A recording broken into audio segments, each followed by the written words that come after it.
To Tuan, our fabulous artist, your work offers us something rare, a quiet invitation to look more deeply, to feel more expansively, and consider the ways in which light, in all of its forms, moves through us and between us. It is both intimate and boundless, grounded and transcendent. We are grateful for your vision and for the care with which you have brought this magnificent sculpture to the world. Thank you. I also want to recognize the truly gifted Cecilia Alamani, whose curatorial vision continues to shape the High Line as a place of imagination, inquiry, and possibility. Cecilia, your commitment to artists and to the stories they carry ensures that this place remains not only relevant, but essential. And you have built a team of brilliant curators and artisans that is second to none, and let's give them a big round of applause.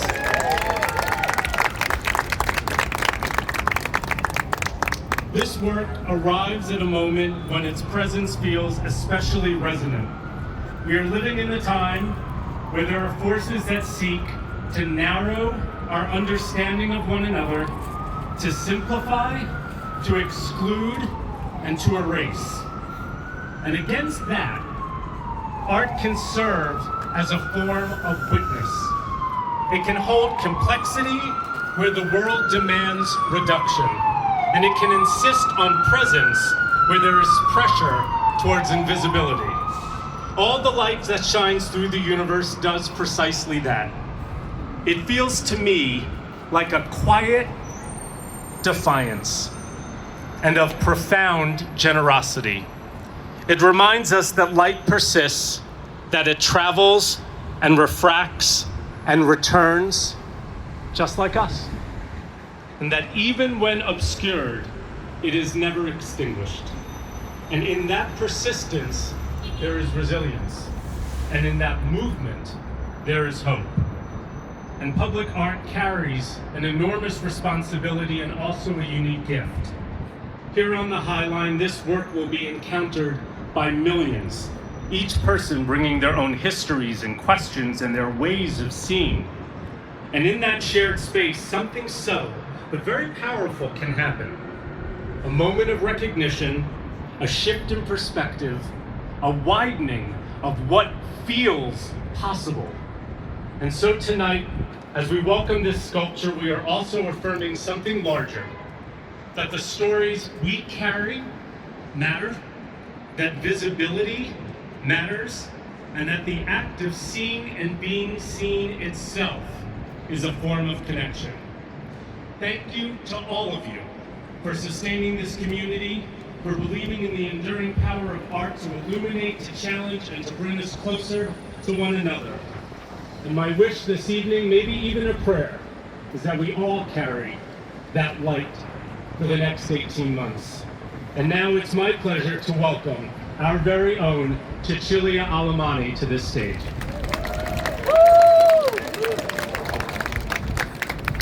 Thank you, Alan, for the kind words, and good evening, everyone, and welcome to the High Line. I am so thrilled to be gathering here today to celebrate our 5th Plinth Commission, The Light That Shines Through the Universe, by artist Tuan Andrew Nguyen. Let's give him a round of applause. The Plinth program was conceived to challenge and interrogate the idea of public monuments, to provide artists with the opportunity to experiment and to push their practice to new levels, and to take risks in producing works of significant size and scale. Following the remarkable legacy of artists like Simone Lee, Sam Durand, Pamela Rosenkrantz, and most recently Ivan Argote, Tuan's work arrives as a powerful new landmark for the city of New York. Tuan's artistic practice is rooted in a profound engagement with memory and with the layers of history, exploring how the echoes of our past continue to shape and transform our present.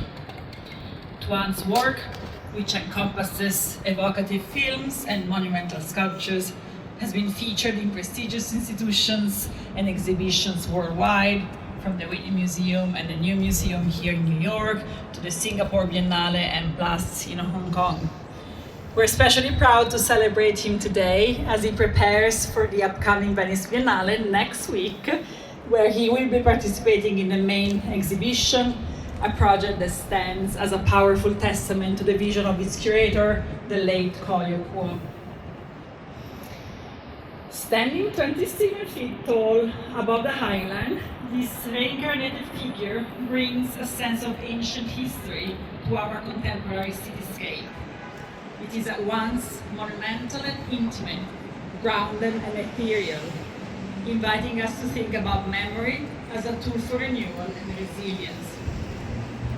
This sandstone monument is an echo of the Banyan Buddhas, which stood at the junctions of the Silk Road for 15 centuries until they were destroyed in 2001. Today, 2 empty niches are all that remain in the cliffs of the Bamiyan Valley in Afghanistan. But Tuan refuses to let the story end in destruction. This figure appears to have been broken but rebuilt, a symbol of communal loss, but also of the healing powers of collective remembrance. In Tuan's view, history is a circle where the past returns to help us imagine a different future. In an almost alchemic process, Tuan melted down all brass artillery shells into these golden hands, transforming a symbol of violence into mudras that symbolize fearlessness and compassion. Our hope is that this work will become a true gathering space, a new icon on the skyline, but also a quiet place to find peace amidst the rush of the streets below. The Highland Print was always meant to be a space where artists could speak back to the city and challenge the horizon with stories that matter. Today, Tuan has given us something truly transcendent. In a time of polarization, this sculpture stands as a guardian of our shared humanity and as a powerful antidote to cultural erasure. I have also a few thanks, so bear with me. First of all, I would like to thank the Print Committee, which is a dedicated group of contemporary art leaders and philanthropists, for making this possible and for supporting this project since the very beginning. Several of them are here tonight, so I would like to personally thank you, Mario Palombo, Sue Vinier, Tom Mullen, Ermina Heller, Carrie Ann Flynn, Deborah Fram, and Danny Ravigo. I would like to thank yes, let's give them a round of applause. A big thank to the entire Friends of the Highland team. Many people have worked on this project, but a special thank to the Highland art team who worked tirelessly for 2 years to bring this vision to life, especially Taylor Zacharin, Julian Ledda, and Jonelle Grace. And I want to share a special shout out to our brilliant director of exhibitions, Jordan Banky. Please come. Jordan has been the backbone of our production team for 15 years. This project was an immense undertaking, and Jordan and Tuan worked together for several months to oversee the creation of this work in Vietnam and navigate the complexities of a journey of bringing this to New York City and installing it 30 feet in the sky. We simply could not have done it without you, so Jordan, thank you for your expertise and dedication. I also would like to thank Tuan's incredible team, XP and Lin from Tuan's studio, and Mr. Hong and Mr. Yu. Please come and join us here. They traveled all the way to Vietnam. We have a little gift for you.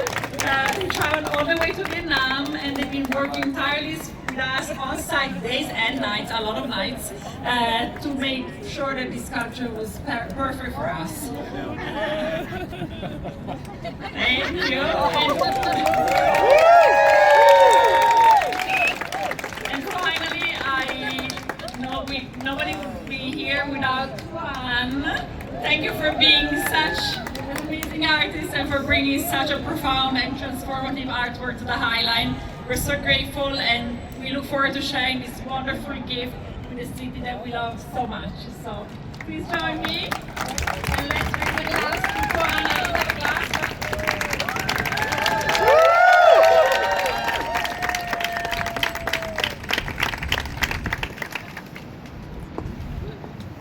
Oh my God. No pressure. No pressure. I'm so honored.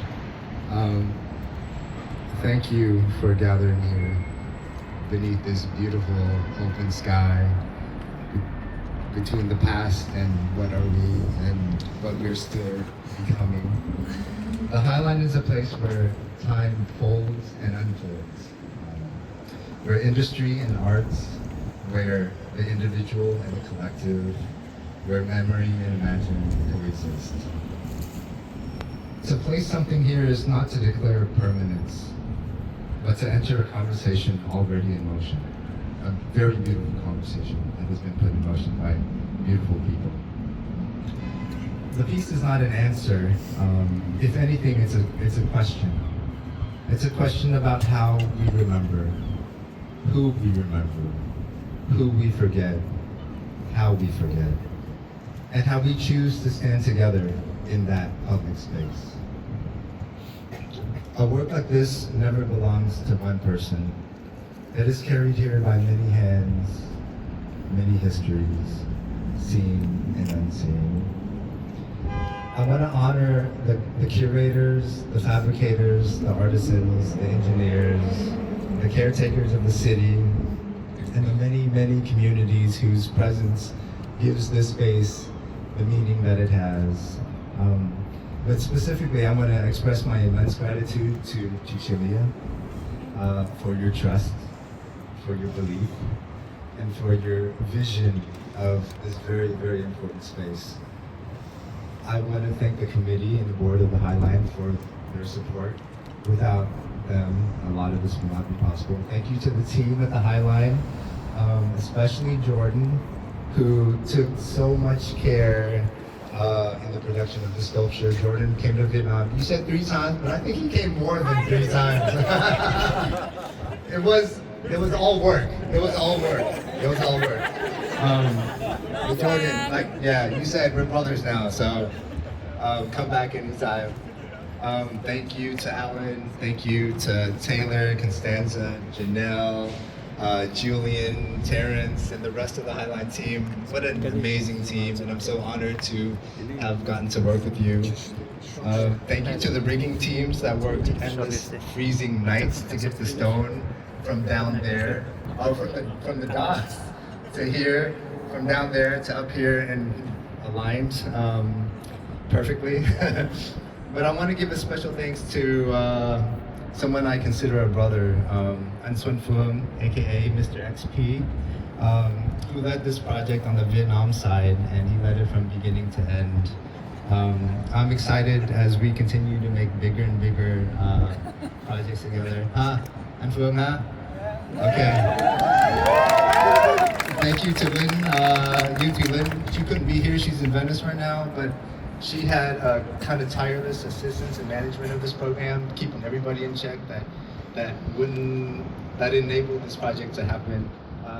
Another special thanks to An Hồng, Nguyễn Thanh Hồng, fifth generation stone carver from Da Nang, who is stepping on U.S. soil for the first time. Thank you for your expertise and your commitment to the project. A really big thanks to Anh Dũng, for managing and supporting us with all the heavy work and with all those really big slabs of stone. Cảm ơn anh Dũng nhiều. And I want to give a humongous thanks to my dear friend Khadim Ali, standing back there, for help in getting us the brass from Afghanistan to Vietnam amidst outbreaks of war, border lockdowns, and really unpredictable communication lines with your people in Afghanistan. And it's wonderful that you were able to make it all the way from Sydney, Australia. Thank you so much for that. And thank you to your community of Hazaras here in New York who came from very far and from around the world for all the moral support. I really want to help amplify the story of the Hazara people in Afghanistan and around the world. And that's something I hope that myself and the Hazara communities and the Highland will be able to do. This only happens in Vietnam. It's a wind, but we can hear you. Okay. Anyways, I also want to give thanks always to Paula Nocton, David Noor, Adam Syria, and my James Cohen gallery team who always make sure that I have enough electrolytes and water. Yeah, okay. Anyways, last but not least, thank you to my family, Bangan and Ayana and Talon. I wish they were here. They couldn't be here, but I love you. So to every one of you, your labor, your patience, your belief, these are the true materials of the sculpture. I'm deeply grateful for those who trusted this vision, and to those who will encounter it in their own way, whether in passing or in pause. May it invite reflection, maybe even discomfort, but always some sort of connection. Thank you for allowing this work to live here with you. Thank you.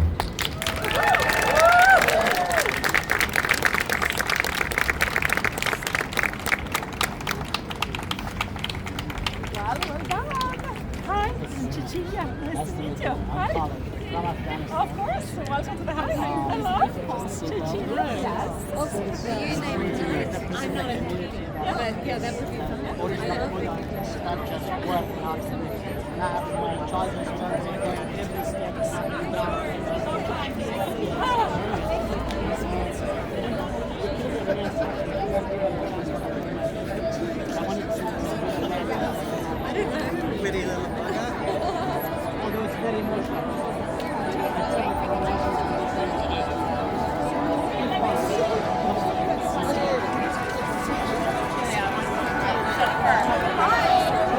Ragazzi, ormai era